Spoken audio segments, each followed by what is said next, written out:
ni hivi. Hapa usijiulize ni wapi. Hapa ni Nyamongoro, mkabara kabisa na kampuni yetu ya Bati Bora. Ewe, Bati Bora wamekuja na maofa ya kutosha. Ewe, njoo kama kawaida. Ewe, katika kipindi hichi cha msimu wa sikukuu, kampuni ya Bati Bora imetoa ofa kabambe kwa wateja 30 wa mwanzo. Bati Bora watakuwezekea kwa nusu gharama ya fundi.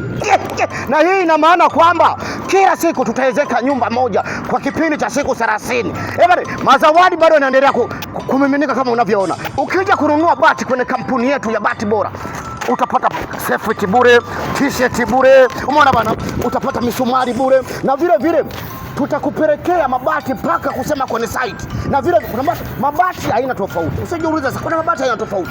Kuna Sunda, kuna Kiboko, kuna Arafu. Yaani ni wewe mwenyewe na uchaguzi wako. Lakini bati ni bora, bati ni ngumu, bati hazishiki kutu, bati yani zimenyoka hivi, hazina mbambamba. Angalia t-shirt. Unaonaje hivi? Bati bora wewe. Nakwambia hivi, masefu haya, misumari hii hapa. Unataka nini? Haya, usafiri paka site bure. Unataka nini? Katika kipindi hicho cha mwaka mpya, tunakwenda mwezi mzima ni maofa. Usisahau tuko karibu na Nyamongoro. Ukifika Nyamongoro tumefika.